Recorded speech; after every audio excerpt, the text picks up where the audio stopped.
gardening really that hard? It's a matter of perspective. There are things that are out of your control, and then there's things that are in your control that can make your gardening harder or easier. Right here, we've had so much rain, we haven't been able to mow, and the weeds are trying to get into the garden, as you can see right here. But I also have some fence that's kind of messed up. I'm gonna have to fix that because I got critters that are trying to get in the garden. Those are things I can control. The amount of rain you get, when it frosts, those are things you can't control. You can anticipate, but you can't really control that. If your goal is to grow every bit of your own food, there might be some challenges to that. But what in life isn't hard?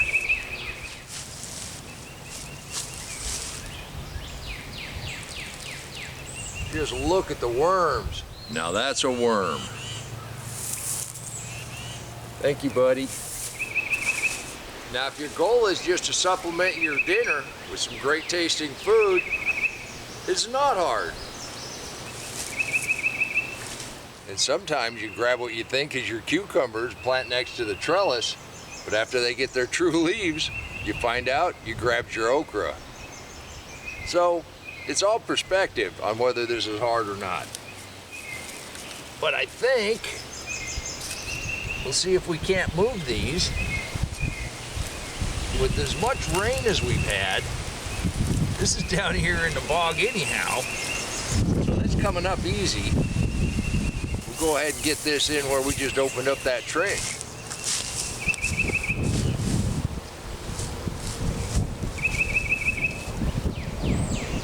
With any luck, these won't even know that they got moved. I do want to separate them anyhow. Just kind of tease them apart.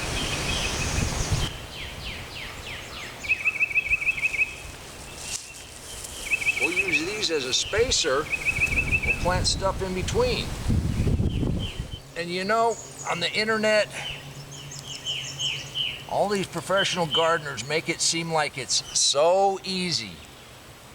And it can be, but it misrepresents it just a little bit.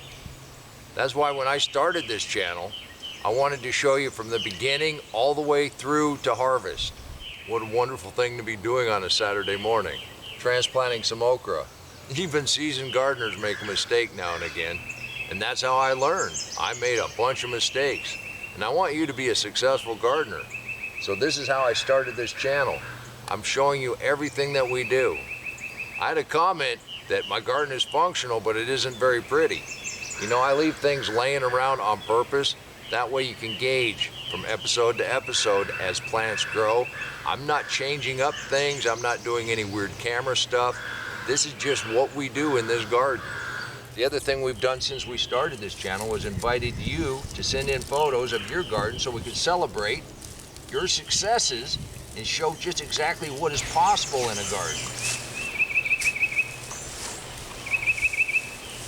Now, while I go ahead and move these, let's go ahead and take a look at a couple of our contributors. These are fabulous. It's been a while since we've seen Norah's garden, but she likes to give us a little color in the springtime. April showers bring May flowers. Norah, thank you for sharing. Over on the East Coast, Larry's berries have started to come in. We know it's time to plant. Larry, those look delicious. Thank you. Please leave a comment down below and let everybody know just how much you appreciate them sharing what's going on in their garden. And I invite you to share what's going on in your garden. And there is no obligation. You just send in a photo now and again. Let everybody see exactly what's possible in a garden. We get ideas from each other. We get inspiration from each other. And this is where I get the motivation to come out here day after day and show you just exactly what's possible in a garden. And it's not as hard as you think. I'm amazed we get anything to grow. We take seeds and plants from around the world. They require different soil conditions, temperature conditions, humidity, all of that. They've got different pests, they've got different diseases. They're immune to some, not to others. We bring those all into our area, wherever we're living, and we expect to have a bounty harvest. That's why I always say, we'll see what we get, because I'm always amazed that anything grows. But with a few simple techniques, we can improve our odds. Another reason I plant really heavy. Well, why get a few more of these in the ground? Go ahead and take a look at a new contributor, Linda and her husband. They've got their raised beds and their containers well on their way. They said they're going to start using deep mulch, and we look forward to seeing how your garden grows. Thank you for sharing. And again, that's another one of the basils that we pinched off a week or so ago. That's just how fast they root. So basil is one of the easier plants to grow, and they do really well in a container. They do really well in a raised bed. They do fabulous out here in the garden. And they're a nice companion plant. Talking about companion planting, let's check out Walter's garden. He didn't make the mistake with his cucumbers like I did. He's got his cucumbers and his squash in. But he's also companion planting with a little fennel, some marigolds, and some mint, trying to get ahead of the white flies. We look forward to seeing how your garden grows, Walter. Thank you for sharing. I'm old enough to remember people that had to be successful just to feed their families. They didn't have the luxury we have of experimenting and playing around. They had a few staple crops, and they were very hardcore about growing them. Now, if I had to actually eat out of this garden, I'd do things a little different. I'd be sitting out here with a chair, and every one of them critters that wanted to come in here and share would go in the pot also. And now that we're in May, and most everybody is really starting to think about planting or really seriously planting, Bruce is harvesting. He's doing the hardest work you can do in a deep mulch garden.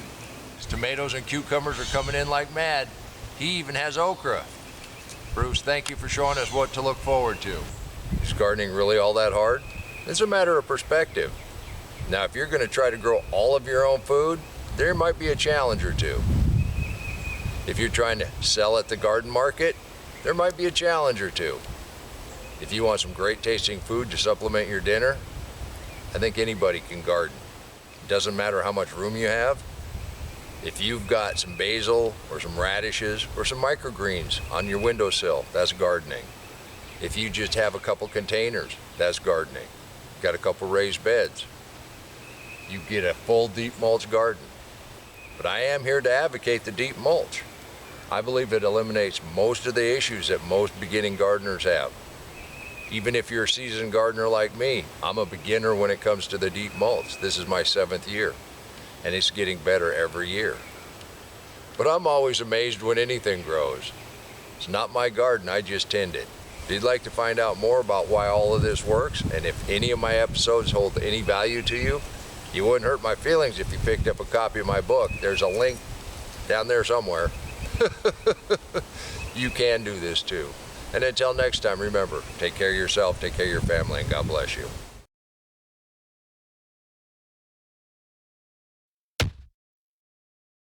Come on, let's plant.